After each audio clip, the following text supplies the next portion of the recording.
Hello everyone. So this is the lecture that is going to go over biology, life in general, chemistry, and water.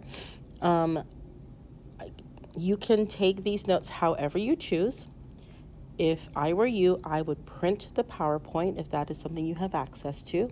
Or if you have an iPad or some kind of touchscreen writable style computer or device of any sort, then you could also just download it to that device and then use your pen or stylus to physically write on the copy. And then, of course, if you're printing this in real life, then you would just use regular pen, pencil, highlighter, whatever.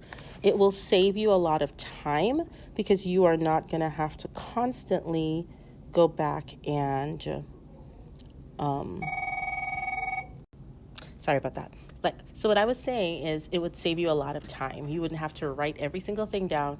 You'd really get to spend a lot of time listening to my explanation and then making any additional notes that I make on the screen. So that is just my suggestion for you. Of course, you are free to do this however it works out best or in whatever method you prefer. Okay, that was a super long introduction. Let's jump in. So we're going to start off by talking about the physical nature of life, starting with what is life made of? Well, you might remember the term matter and the definition that matter is anything you can touch, taste, or smell. So matter at its smallest unit is made up of atoms.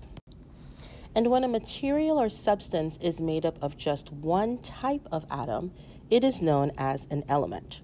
So elements, as you may be familiar, are organized on a table that we refer to as the periodic table of elements.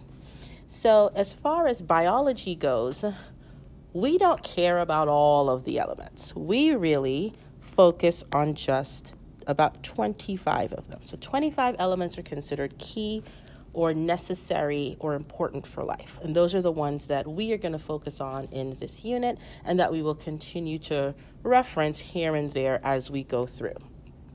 So again, an element is made of atoms, and normally it's made of just that specific kind of atom. And if I put a bunch of elements together, I can make a molecule.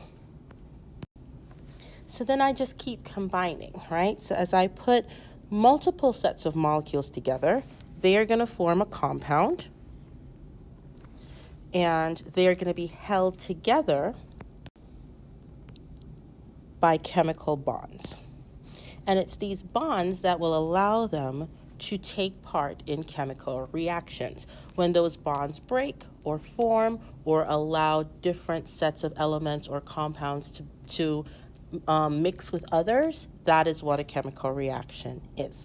Okay, so at this point, I want to take the time to remind you that this is a video, so you can pause if you need extra time. Don't forget, this is available on YouTube, so you can also speed up the video if you feel like I'm going too slow, or if you can just move at a bit of a faster pace, just little tidbits to help you make this work for you. Okay, so let's go back through and do some more nitty gritty. So I gave you a pretty general overview on that first slide, and now we're going to dig a little bit deeper. So this is where the highlighters might need to come out. So like I mentioned before, matter is anything you can taste, touch, smell, all the things. So it occupies space, it has mass, and it's made of elements. That is our basic definition of matter. Now, an element, like I said, is made up of just one type of atom. So that means that you cannot break it down into any simpler arrangement or any simpler set of substances. It's already made up of just one ingredient, if you will. There are 92 elements that occur naturally in life. We don't do anything, they're just here. And then we also have 15 plus, to be honest, the number might be more than that now, elements that are artificially synthesized by scientists. So sometimes the programs don't talk to each other well, and images may be distorted or flipped around. So this little box should actually be an arrow going this way and this way. So if you will, and you probably see that just fine on your printed version. Sorry guys, I'm a high school teacher during the day and an adjunct faculty member at night, so that was my school bell that you just heard warning us that we have 7 minutes left in the period. Okay, so in the periodic table is arranged by rows and columns, if you will. But we don't just call them rows and columns. So of course our rows, which are horizontal, they go that way. We refer to them as periods. And our columns, which are vertical, they go that way. We refer to them as groups, or sometimes we will use the term families. Now, to denote the different groups, we use Roman numerals that have an A attached to them. So the groups are group 1A, group 2A, then group 4A, 6A, etc., etc.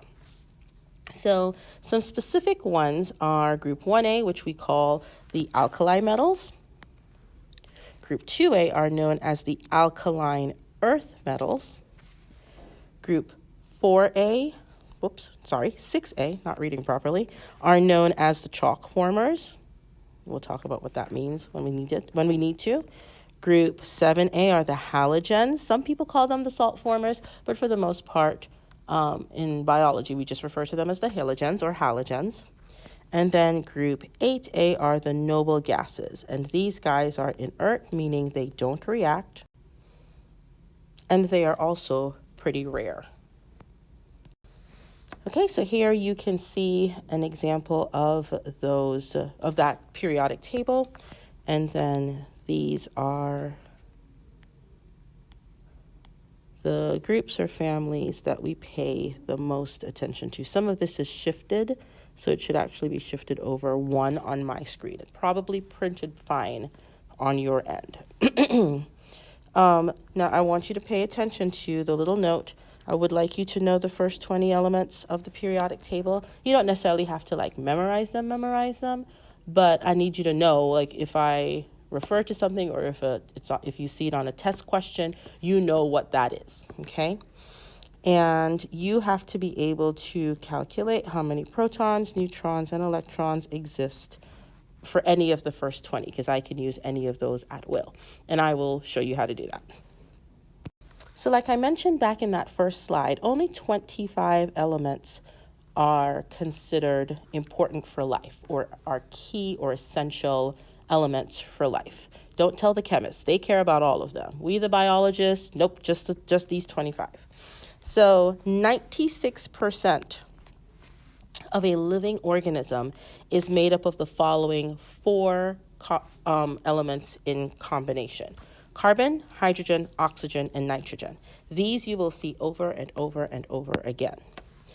Then about 4% of your body is going to be made up of calcium, phosphorus, potassium, sulfur, sodium, chlorine, or magnesium. And then less than 1%, about 0.01%, are made up of what we call trace elements, and there are 9 of them. Now, even though they don't make up a lot of your living body, they are essential to how your body functions. A lot of people get sick, not because of the environment, not because of genetics or anything like that, but literally because of their diet, because they're not getting enough trace elements, which only exist in certain amounts and in certain types of foods, or in certain, I don't want to say locations, but certain types of foods, let's say. So if you are super, super picky about what you eat and how you eat, you may not be getting enough vital nutrients, which is why your body is rebelling against you. Okay, so this slide just goes over the proportions of elements. You're paying particular attention to humans, and then we just give a couple of comparisons. So compared to seawater, compared to a pumpkin, compared to the Earth's crust, this is the proportion of the elements that make up life. Okay, so let's go back and talk in more depth about atoms and molecules. So like I mentioned before, your atoms are going to be your smallest unit of elements. I almost said of life, but I meant of elements. And your atoms are actually made up of things. They have parts and pieces in them, and we call them subatomic particles. And we'll talk more about what those are in a little bit. Moving on to your molecules, which are the next biggest, they are formed from atoms. And those atoms are combined in a specific amount, or a fixed number, or a ratio. Okay, so it's not just, oh, I feel like being whatever. It's I have to have this much of this and this much of that. We'll come back and talk about these examples in a second. And then your compounds are going to be molecules with different component atoms. So depending on the compound, what's part of that compound changes. So an example of an atom would be hydrogen, which is the first element in the periodic table. So hydrogen is only made up of hydrogen atoms, nothing else. An example of a molecule would be hydrogen gas, which is actually H2. So the fact that there are two hydrogen molecules is what makes it, or two hydrogen atoms, coming together is what makes it a molecule. Now our example for compound is water, and a compound is always going to be made up of a mixture of at least two or more different kinds of atoms. So water is a combination of the atoms hydrogen and then the atoms from oxygen, so that's why it's an example of a compound. So on one of the previous slides, I mentioned that an atom is actually made up of even smaller parts that we refer to as subatomic particles. Now, two of those subatomic particles can be found pretty much towards the center of the atom, and we call that center point the nucleus. There we go. And in the nucleus, we have protons and neutrons. So protons and neutrons are two of the subatomic particles that you can find in an atom. They're found in the center, in the nucleus. The last subatomic particle is called an electron. And electrons actually travel and move around the nucleus. So they are on the outside of the nucleus. So if you look at our examples here and here, you can see in our nucleus is where we'll find our protons and neutrons. Now, depending on the element, there may not be any neutrons. That's really only a one situation. Everybody else is going to have neutrons. We'll talk more about those later. And then around the nucleus here and here, we have our electrons. Where the electrons travel depends on the element in question and the size of the nucleus, how many protons and neutrons that nucleus is carrying. So let's talk a little bit more closely about the protons. So one of a proton's characteristics is the fact that it is positively charged. It has a plus sign, if you will. Now, your protons actually make up your atomic number. So the atomic number on the periodic table is literally a count of how many protons that particular element has. So for example, hydrogen has the atomic number 1 because it only has one proton. Helium has the atomic number 2 because it has 2 protons, and it just keeps going from there.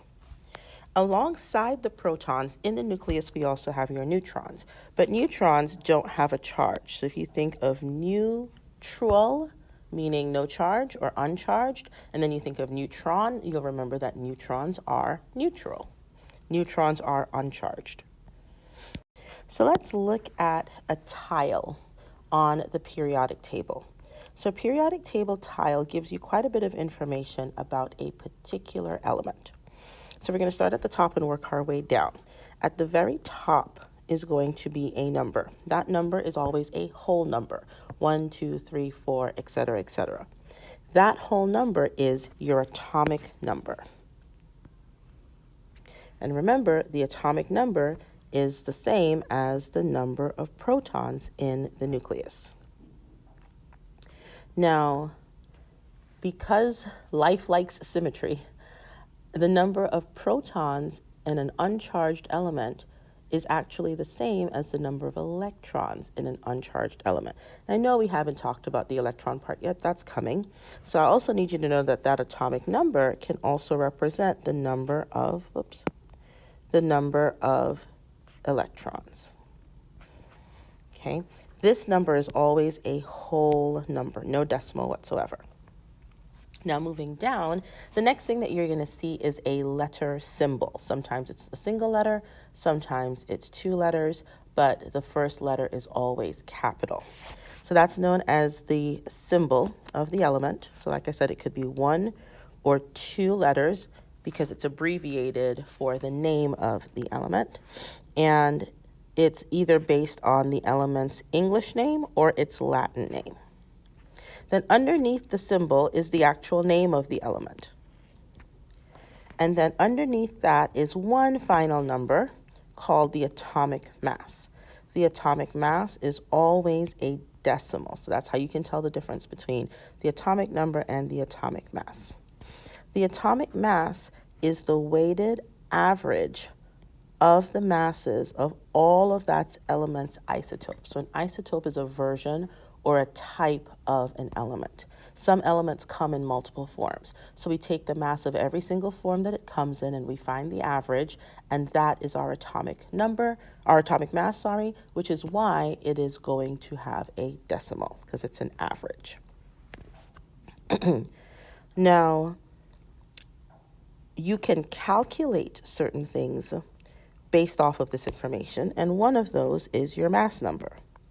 So your mass number is the sum of the number of protons and the number of neutrons in a specific isotope. So if a question says, calculate the mass number of carbon, you would add all of the carbon protons plus all of the carbon neutrons, and that would be your mass number.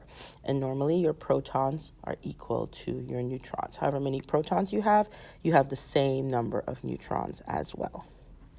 Okay, so let's look at our calculations a little bit more. So starting off with atomic mass, like I mentioned, your atomic mass is the mass of protons plus the mass of the neutrons. Now, why don't we consider the electrons? Well, the electrons are very, very small, okay? So their mass is pretty insignificant. It doesn't change anything really, so we just don't factor it in. Now, based on the information on the periodic table, you can always find your atomic number, and that means you always know your number of protons and your number of electrons. Your atomic mass will give you the mass of your protons plus the mass of your neutrons. Now, normally, however many protons you have is the same as however many neutrons you have, but there are exceptions to the rule. So as far as calculating your number of neutrons, if you take your atomic mass and you minus the atomic number from it, that will give you your number of neutrons definitively. So on the last slide, or maybe 2 slides ago, I threw out the term isotope. So let's define what an isotope is. An isotope is the atoms of an element with differing numbers of neutrons. So we could be talking about carbon, for example, and normally carbon has 6 neutrons. But we also have carbons with 7 neutrons, and we have carbons with 8 neutrons. So each type of carbon is a type of isotope. It's a version of that particular element. So what's the big deal about isotopes? Well, chemically they are the same, but physically they look different. So they're made up of the same parts and pieces, but how those parts and pieces are arranged might be different from isotope to isotope. There is a video that I think I'm just going to put that as a separate link in eCampus itself if you would like to check out that isotope video. So why do we care about isotopes from a biology perspective, like even beyond the fact that they exist and they're found in some of the elements that are necessary for life? Well, it's because we've been able to harness the power of certain kinds of isotopes. So some isotope nuclei are pretty unstable and they will break apart, which we call decay. There's a special group of isotopes called radioisotopes, and they break up at a steady rate, at a known rate. So we know how long it would take for their nucleus to be broken up completely. We're able to use this in a couple of different ways in just the science field in general. So if you've ever heard of carbon dating, that's an example of using radioisotopes, and we use them in this situation to estimate the age of organic material, rocks, fossils, that kind of thing. So when they talk about T-Rex walking the earth 65 billion years ago, they're getting that number based off of carbon dating. We can also use radioisotopes as tracers to label molecules and to watch those molecules in chemical reactions. So to learn who's doing what, who's breaking apart from whom, who is reconnecting to whom. And then in the medical field, we use isotopes a lot for testing and for diagnostic purposes. So we use them to image different parts of the body. We use them to track down specific chemicals made by certain conditions or certain diseases. Okay, so now let's talk more about the electrons. So like I mentioned before, electrons are negatively charged. So protons are positive, neutrons are neutral, electrons are negative. And your number of electrons is equal to your number of protons. Remember, electrons exist in the electron cloud, so that's just the space we call outside of the nucleus. All right, so I added on that last little note, and you can add that to yours as well. Now, like I said before, the electrons are found outside of the nucleus. But to make sure that they're not just colliding with each other or doing weird things, they're arranged in a particular way. So they're arranged into what we call energy levels or shells, and those energy levels are further arranged into electron orbitals. So starting with the energy levels or shells, and we tend to use both terms interchangeably, these are just areas of space or regions of space where you can physically find electrons, so outside of the nucleus. Another way to think about them is it's a region within a specific orbit, and that region corresponds to a certain amount of fixed energy, and it is a specific distance away from the nucleus of the atom. So you can't see these pathways. I think of them as pathways in my head. I also think of it the way that planets orbit the sun, same situation. So I can't physically see the pathway, but the path itself doesn't change, and it is a certain distance away from the nucleus, and this ensures that the electrons in that pathway can only move around the nucleus, and they're not going to run into other electrons on either side of them. That's how I envision it. Another way to think of it is as a multi-layer, like racetrack. Everyone's going in the same direction for the most part, but we're in our lane, so we're not bumping into each other, and everyone's going at a specific speed. So the orbitals now are electron groups within the actual energy level. And again, they are spatially distributed, the electrons are spatially distributed around the atomic nucleus. Some of this will make a little bit more sense in a couple of slides that are coming. So to give you a visual of what we're working with, here is our nucleus with our protons. We know they're protons because they're positive. These little red ones are neutrons. We know they're neutrons because they don't have a charge.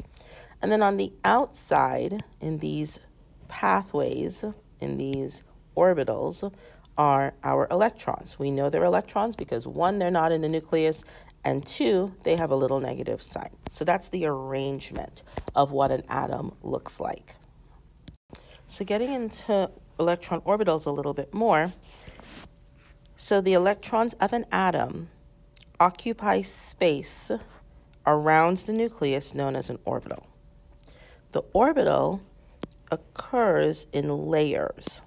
So if you look at the image, all of these little, so like this yellow circle, for lack of a better term, and then this gray section, this green section, this orange section, and then this other big yellow circle, all of those are examples of orbitals.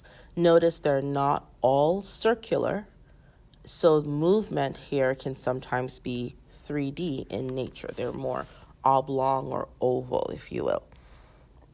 Excuse me. Now, whatever is the last orbital, the electrons that are found in that outermost orbital are called valence electrons.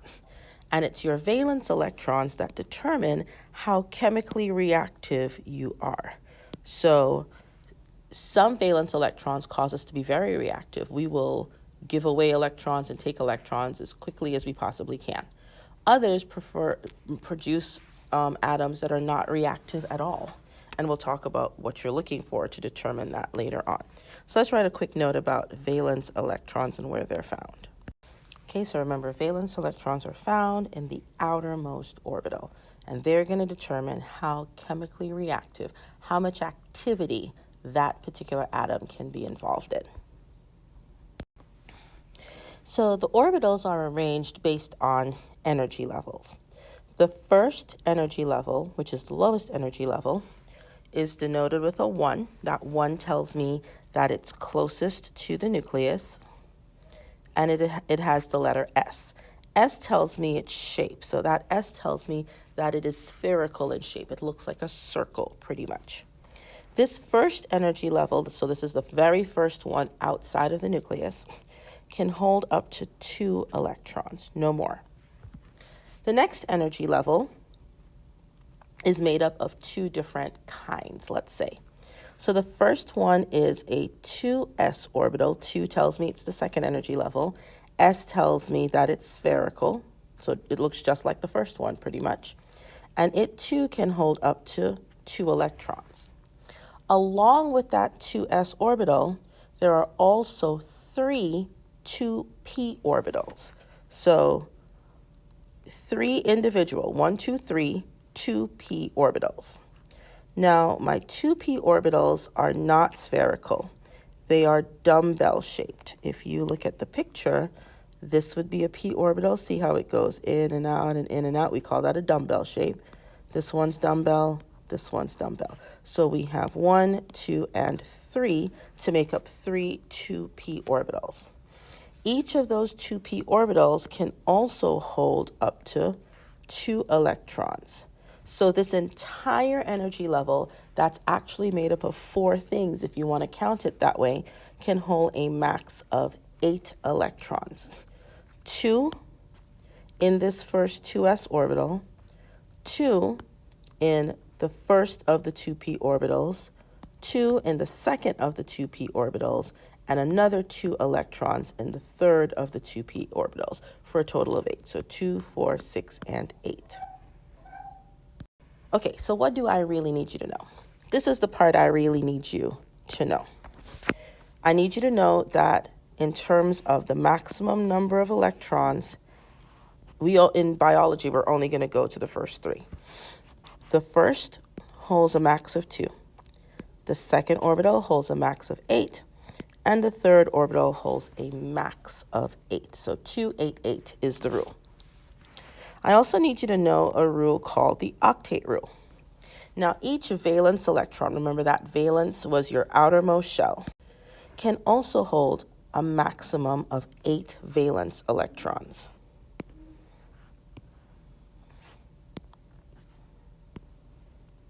Okay? The only exception is the very first shell. So if you have a very small element, and we have some small elements, hydrogen is a great example of this. The hydrogen only has 1 electron, so it is only going to need 1 shell. That very first shell can only hold 2. So the very first shell, if it is the valence shell, will only hold a max of 2. But every other shell outside of the first valence, or the first 1s orbital, will hold up to 8. Okay? So elements can either add electrons to its valence shell and try to fill it completely, get it to a max of 8, or they can remove electrons from a valence shell, and once all of the electrons are removed, they no longer need that shell, so now their outermost shell becomes the one underneath it, which is already full. Okay? Again, your valence electrons are the electrons found in the outermost orbital. Don't worry about this last thing. You don't have to pay attention to that. Now, if your valence energy level is full, meaning it's at its max, either 2 if you're that 1s orbital, or 8 if you're any other orbital, then the atom is stable and unreactive. Unreactive meaning it will not take part in a chemical reaction. It means that every other scenario, if I'm not full, then I'm going to be reactive. And in that situation, it means that I'm either going to lose, gain, or share electrons to try to get to that filled valence energy level. This is what leads to chemical reactions and to the making and breaking of chemical bonds. Okay? Now, like I said, in biology, we are only concerned with the electron components of the first 20 elements. So that would be hydrogen through calcium. Beyond that, we don't really pay attention. So here are a few examples of elements that we focus on in biology and what we call their electron configurations, which just means they're showing you how their electrons are sorted around their nucleus. These are sometimes also referred to as Bohr models, and this is a great way to understand and see the 288 rule in play. So if we look at an element like carbon, for example, carbon only has 6 electrons total. So remember that very first shell is only able to hold 2. So there it's 2 electrons, 1, 2.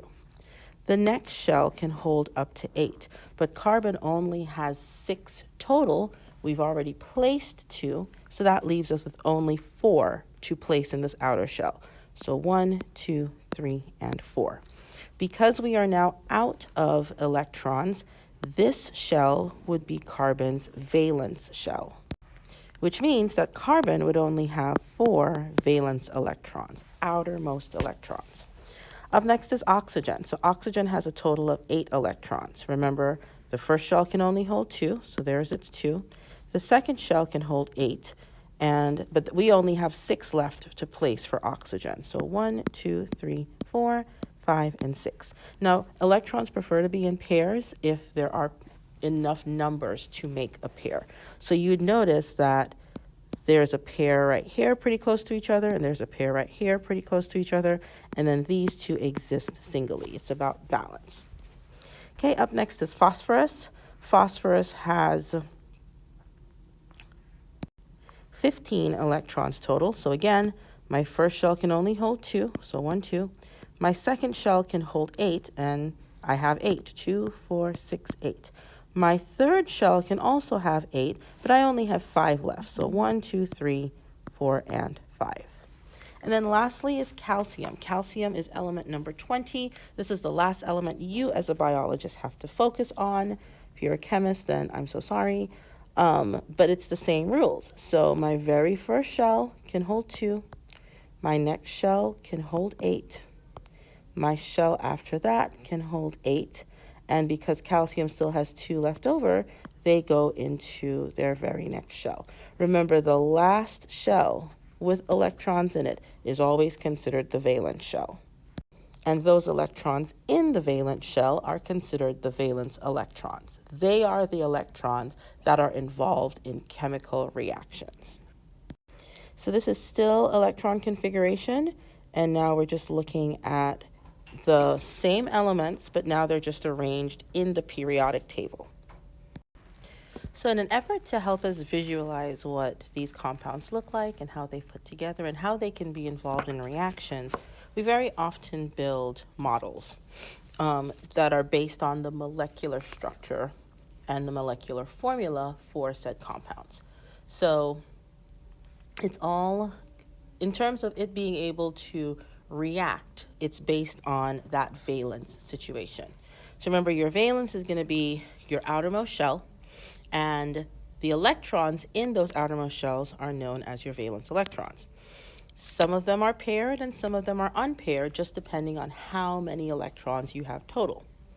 The unpaired electrons of elements are capable of bonding together. So this is what allows the element to be reactive or to be part of a chemical reaction. Okay, so really quick, I want to highlight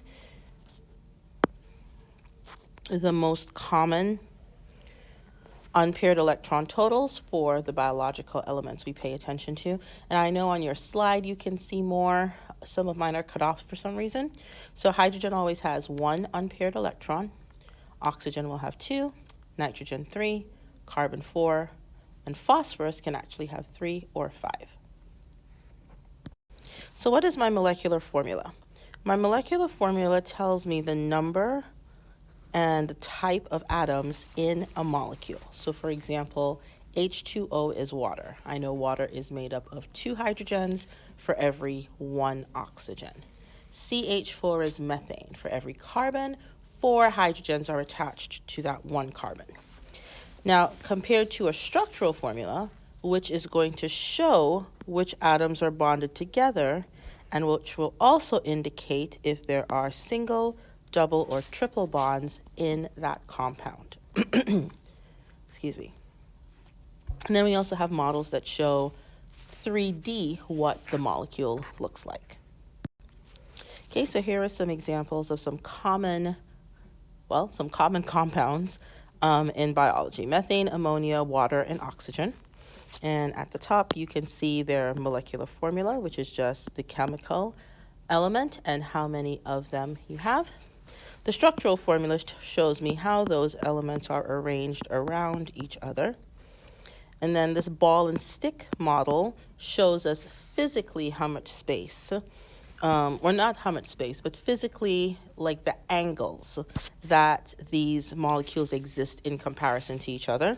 And then the space filling model shows us how much space the whole compound takes up. Okay, this is a great place to take a break if you're going to split the video up into 2 nights, or if you just need a break and a drink or whatever, but you're all doing it in one night. This is a good place to hit pause. So now we're going to start talking about the reactivity of these compounds and these elements. So chemical reaction is when molecules either break or form chemical bonds between themselves. We can take a chemical reaction and write it out as a formula. And the formula is divided into 2 halves based on an arrow. So everything in front of the arrow, or if you're looking at the formula, everything to the left of the arrow makes up the reactants, whereas everything to the right of the arrow or everything behind the arrow makes up the products. My reactants are going to be what I start my chemical reaction with. So think of it as ingredients that I'm putting into a bowl to make a cake. My products is what is going to end the reaction, what I make at the end of the reaction. So in baking lingo, it would be the cake that I made would be the product. Okay, so next up we're going to talk about the 3 major kinds of chemical bonds that we focus on in biology, and they are ionic bonds, covalent bonds, and hydrogen bonds. Okay, so ionic bonds are bonds that form between atoms that gain or lose valence electrons completely. So I'm completely giving up my valence electron to you, or you are completely giving up your valence electron to me. Another way to think about this is these are bonds that form between elements that are considered metals and elements that are considered non-metals. So a classic example is salt, which you can see here in your picture. So just regular table salt is known as sodium chloride, NaCl. And sodium is actually a metal. It's found on the left-hand side of the periodic table, whereas chlorine is a gas. It's found on the right-hand side of the periodic table. So if you look at our Bohr model, sodium only has 1 valence electron. Chlorine, on the other hand, has 1, 2, 3, 4, 5, 6, 7 valence electrons. Now, the reason that elements get involved in chemical reactions is they are trying to make their outer shell the most stable it can be, which, if they have more than 1 shell, is going to be 8 electrons in it. Well, sodium only has 1 electron. If it could get rid of this 1 electron, this shell no longer is needed, and it will drop down to its next shell, which is already full, which makes it stable. Chlorine only needs a single electron, so if it takes sodium's electron, it will now have 8 in its last shell, and it too would be stable. So the two of them are going to form this ionic bond because it benefits both of them to be bonded together. For sodium to give up its electron completely, and for chlorine to take that electron completely away from sodium. Now, when this exchange takes place, it is going to alter the charge of the atom. So atoms can be charged, and they come in two varieties. They can either be cations, this is not cation, but cation, which are positively charged ions, or they can be anions, which are negatively charged ions. So a cation is an example of how that would occur is as one atom, like sodium, gives up an electron, and we would then put a positive charge on it to let us know, hey, this one has given one away, okay? And the reason we're going to put that positive charge of 1 is because once I've given away one of my electrons, sodium is now only going to have 10 electrons. Remember, sodium has 11 protons, and because protons and electrons are equal to each other, it should have 11 electrons. But when sodium gives up its electron, we just put a little plus to tell us that we've given one away. Now on the flip side, your anion is your negatively charged ion. It's when one atom gains an electron, and becomes negatively charged. So chlorine has 17 protons, which means it should have 17 electrons. But because it's going to take sodium's electron away, it will now have 18 electrons. So we put a little minus sign. I now literally have more minus options than I have plus options. Just like with sodium, I now have more positive pieces than I have negative pieces. So whatever extra I have, I put that as either a plus or a minus. If the number is more than 1, then we'll also add a number. So this image just goes over the bonding, the ionic bonding between sodium and chlorine once more, and then shows you the differences in charges. So this is before bonding took place. I have 11 electrons, 11 protons. I am technically neutral because they cancel each other out. I have 17 electrons, 17 protons, again neutral because they cancel each other out. At the end of the bonding, notice sodium gets a little smaller because we've given our electron away. So now I have one less electron than I have proton. That makes me overall positive. Chlorine has accepted that additional electron, which gives it one more negative electron than it has positive protons, which makes it overall negative.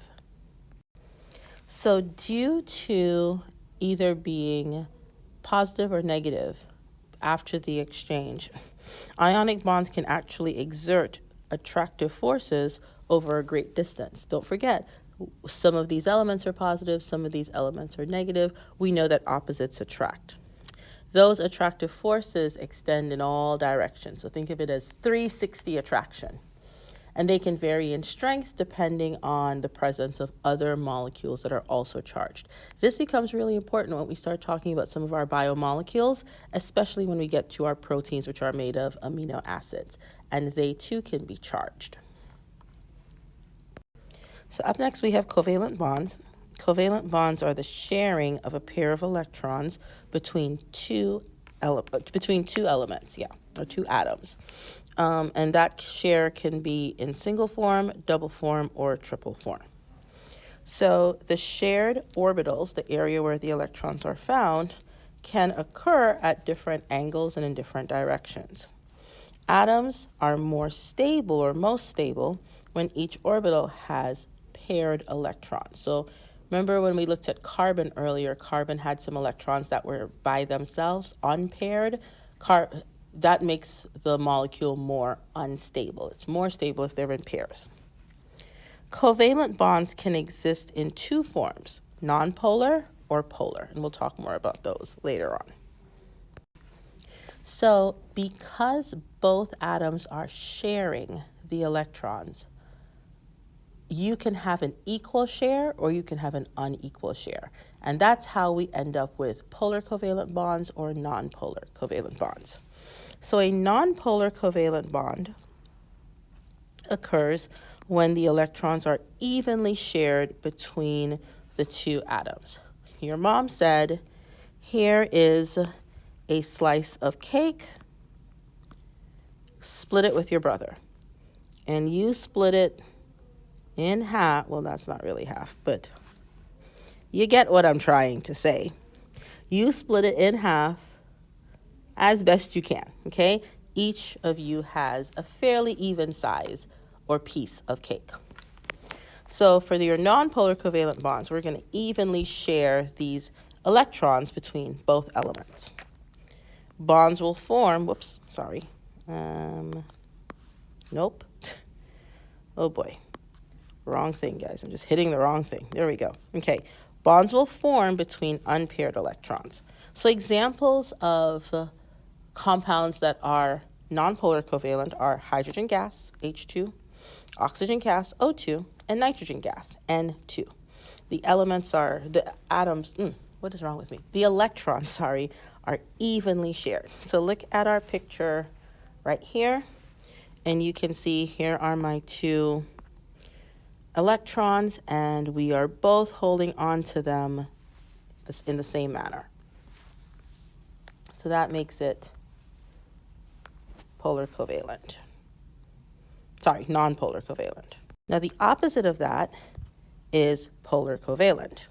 And in polar covalent, one atom holds the shared electrons more tightly than the other.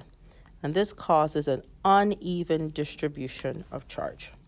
So again, mom says, here is a cake.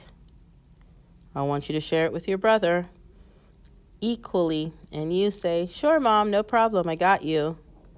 And you do this. So this is your brother's piece of the cake, and this is your piece of the cake. You have the bigger piece. You got more. So same situation here. One atom, usually the bigger atom, holds those electrons more tightly than the next. So it's almost like we split cake unevenly between us. So the result of this is the creation of a molecule that is both positive and negative on different parts of the molecule. This is actually a great thing for water because it allows that molecule to easily dissolve in water, because water too is polar covalent. Okay, I'll explain more by what I mean by that later on. So examples of polar covalent molecules would be water. Now I want you to look at the image here. So here is my oxygen. Oxygen has 2 valence electrons. If it could just get 2 more, it would be stable. And then here's hydrogen. Remember, hydrogen is kind of the exception to the rule in a lot of these situations. Hydrogen only has 1 electron, which means it only uses its very first energy level. And that first energy level can only hold 2 electrons max. So if hydrogen could find 1 more electron, it also would be stable. Hydrogen does not have to get to 8 because it only has 1 energy orbital. It can only hold 2 in that very first energy orbital. But notice how oxygen is drawn bigger and hydrogen is drawn smaller. That is not by accident. Oxygen is a bigger molecule. So when they get together, this hydrogen has its electron and then it's sharing oxygens. This hydrogen has its electron, and it also is sharing oxygen. And then the same situation for oxygen. Oxygen has its own electron, and it's sharing the one that hydrogen is lending it, let's say. The problem is because oxygen is so much bigger, its nucleus is more powerful, so it's holding onto those shared electrons more tightly than little hydrogen, whose nucleus is smaller. So what does the nucleus have to do with anything? Don't forget, electrons are negative. The nucleus has protons in it, which are positive. So more positive protons means that we are more attracted to that electron. Remember, opposites attract. And the more I have, the stronger the pull.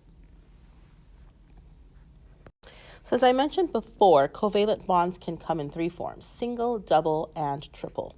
And it just means how many electrons am I sharing? Am I sharing a single pair? Then I'm a single bond. Am I sharing two pairs? I'm a double bond. Am I sharing three pairs? I'm a triple bond. Okay, up next is hydrogen bonds, and I want you to note that hydrogen bonds are the weakest of the bonds. As a matter of fact, covalent bonds are pretty strong, and ionic bonds, you can kind of think of them as being in the middle. So unequal sharing of electrons between hydrogen and another atom, for example, oxygen, is going to result in this partial positive and negative charge on the same molecule. So we see this in water a lot. The hydrogen is partially positive because hydrogens are positive. They have electrons to give. And the other atom, normally oxygen, is partially negative because they have electrons that they want to get, if you will. These charges attract each other to form a hydrogen bond. So hydrogen bonds form between the positive end of a molecule and the negative end of a molecule. They're easy to form and also easy to break. Okay, so that's why we consider them the weakest of bonds. Sometimes we even describe them as attractions and not necessarily a bond. But as weak as they are, they're so important for life. Truly, life as we know it could not exist without hydrogen bonds.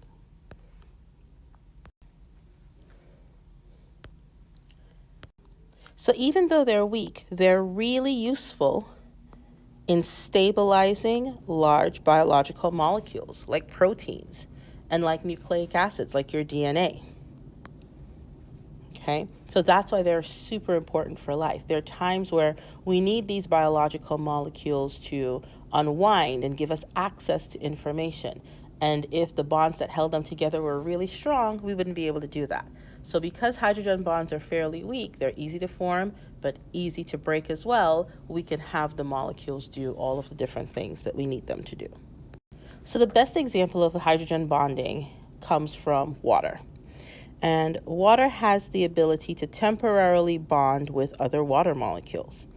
So the picture you are looking at now is called a water lattice, where water molecules just link up with all the other water molecules around them to form this mat of water. When this happens, it makes it really difficult for non-polar substances to penetrate the lattice. So if you think of oil and water, if you put some water in a bottle and you put a little bit of oil on top of that water, you could shake that up until you're 200 years old. Once you stop shaking and you give it a minute, the water and the oil will separate because oil is non-polar and water is polar. The water mat is preventing the non-polar oil from getting in between them and breaking them up. Now, if I am polar myself or if I am charged, it is easy for me to move through this water lattice. But if I don't have a charge or I am non-polar, I stay on one side. Now, when water freezes and becomes ice, this is what that structure looks like. It's rigid and it's crystalline. It's very much in order. Like you can pick out a pattern as you look at the image. Water molecules in these lattices are spread further apart than in liquid water, and this is why ice is less dense than water and will actually float on top. This is also important biologically because lots of things live in water. And if water were to freeze all the way through, then those organisms would be dead. Okay, so here you have an image of liquid water. So here are my molecules pretty close together, still forming and breaking hydrogen bonds, lots of movement. And then you have these ice floats on top. And here are my molecules, way more organized. Notice that they are further away. It's literally like the ice expands. If you've ever put a water bottle in the freezer and you've forgotten it there and you come back, sometimes the bottle's all pushed out. Well, it's because literally as water freezes, it expands and takes up more space. So up next, we're going to talk about the polarity of water. And that's just the fact that water likes Water. Water likes polar molecules. So water is going to associate with any other molecule that's also polar. And it's going to not really want to mess with non-polar molecules. Again, think oil and water. So polar molecules are ones that easily intertwine with water. The word we use for them is hydrophilic. They are water-loving. Whereas non-polar molecules are pushed away from water or pushed out by water or try to get away from water. And we describe them as hydrophobic or water-faring. Okay, I'm going to avoid water as much as possible. That's my hydrophobic molecules. I love water and want to be surrounded by it and want to hydrogen bond with everybody. That's my hydrophilic molecules. So because of this polarity, water has some unique properties. And one of those is that water molecules will resist separation of themselves. And those are actually broken up into two properties known as cohesion and adhesion. So cohesion is the attraction between water molecules. Think like molecules stick together. Because they like each other and they're going to hydrogen bond with everybody around them, so up above them, below them, to the front of them, to the back of them, they're going to hydrogen bond. They form a mat, and that mat has surface tension. So some insects and animals, if they can spread their weight enough, can actually walk on the surface of water. Adhesion is the attraction of water molecules to surfaces that are charged or polar.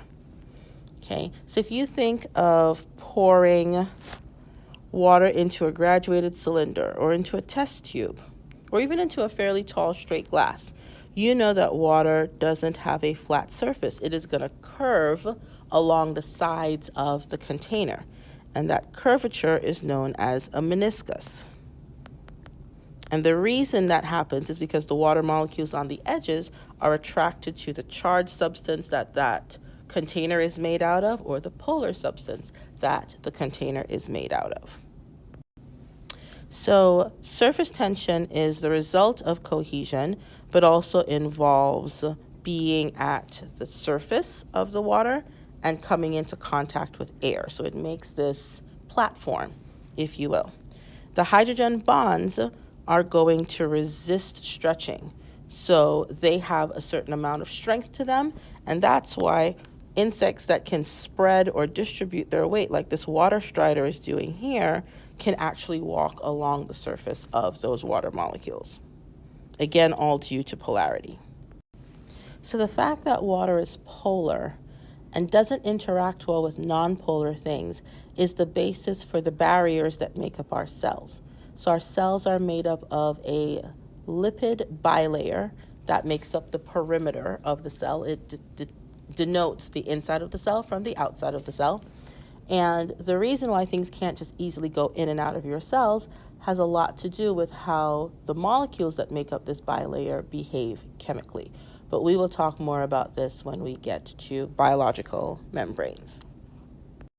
So the membrane molecules, which are lipids, so they're like fats, so they're like same family as oils. They are polar on one end, and they are nonpolar on the other end. So one end likes water, and the other does not. So when you take these lipids and you put them in water, you put them into contact with water, they naturally get forced into a bilayer, a double membrane layer. And this is what makes up our cell membrane. The ends that like water, the hydrophilic ends, are going to face the water on either side of the membrane. And then the ends that don't like water are going to hide themselves inside the middle of the membrane. So water has the ability to form what we call a hydration layer around and over surfaces that are either polar or charged. And this explains how water is able to really completely dissolve certain types of compounds, and why the only way you can get that compound back in its original form is if you boiled the water off. So think of dissolving salt in water. I can only pull the salt back or get the salt back if I boil the water away. So look at the image on the screen. So this is what salt looks like. Remember, salt is made up of sodium ions, which are these purple little balls, and chlorine ions, which are these green little balls. And they're all packed together pretty much like a cube, which is why salt takes the shape of a cube or a square, when you look at it. Now, to dissolve salt, literally water is going to pull all the sodiums off of the chlorines and keep them separated. So now we're looking at this section of the picture. So once the sodium gets pulled off, notice the water molecules are going to arrange themselves around that sodium molecule. Now, sodium is a positive ion, so the oxygen part of water is going to naturally turn towards the positive sodium, preventing anything else from getting in the way. The chlorine gets pulled off. It is a negative ion, so all of the positive hydrogen parts of the water will turn and surround that chlorine ion, preventing chlorine and sodium from coming back together. So if I boil away the water, there's nothing in between the two, so now they can go back together. So under these circumstances, we consider water a solvent. It is doing the dissolving. Whoops, that should have been red and not black. Sorry about that. And we consider the material being dissolved, the solute. So in this case, that would be the salt. When this happens, we say that the salt has entered into solution. Excuse me. So because water is made up of two types of elements, water can go through what's known as water ionization. And that's when water breaks apart or dissociates to form its ions. So H2O becomes hydrogen ions and hydroxide ions. So the H plus positive ions are known as hydrogen ions. You will also hear us refer to them as protons, especially when we get to like metabolism and we're talking about we're talking about respiration and photosynthesis, we may refer to hydrogen ions as protons then. And then the OH minus ions are known as hydroxide ions. In pure water, water that doesn't have anything else in it, the concentration of hydrogen is equal, of hydrogen ion, is equal to the concentration of hydroxide ions, which is why that water is neutral. It has a pH of 7. Now, acids are substances that have the ability to release hydrogen ions when they dissolve in water. So solutions become acidic because the acid is sending out or breaking off these hydrogen ions. So if we look at hydrochloric acid, when hydrochloric acid dissociates, it becomes hydrogen ions and chlorine ions. So this hydrogen ion is what's going to make the solution more acidic. Bases, on the other hand, absorb or gather hydrogen ions, but normally they also release hydroxide ions when they are placed in water. So we say that those solutions become basic. So if you look at NaOH, which is a base, sodium hydroxide, when it dissociates or breaks apart, it breaks apart into sodium ions and hydroxide ions. So it's the release of the hydroxide ions that will make the solution more basic or more alkaline. Okay, so up next we're going to talk about the pH scale. The pH scale measures the concentration of hydrogen ions and hydroxide ions, so pretty much how acidic or how basic something is in a solution of water. And it's a scale, so it runs from 0 up to 14. Pure water, like I mentioned before, has an even or equal concentration of both. So my hydrogen concentration is equal to my hydroxide concentration. Those square brackets mean concentration. Now, if something has a pH of 7, we say that it's neutral. And if something's pH is less than 7, we say it's acidic. If the pH is greater than 7, then that solution is basic. So why do we care about pHs? Well, pH helps to regulate how cells do many of their processes in living cells. It helps pH solutions, or buffer solutions as we call them, help to either absorb or release extra hydrogens depending on what that reaction needs. So if we need more hydrogens and we don't have any available, a buffer solution would push more hydrogens into play. Excuse me. If we need less hydrogens, then there are buffers that can absorb the extra hydrogen so that the pH is correct. pH is going to be one of those things that has a great effect on the rate of a reaction. Okay, so buffers will help your cells stay as close to neutral as possible, or they will create the environment that the cell needs in order to do the reaction in play. All right, this is it for chapter 2. I know this one was a lengthy one. Hopefully you were able to break it up or take a break or do it over multiple days, whatever worked for you. And I will talk to y'all in the next video. Bye, guys.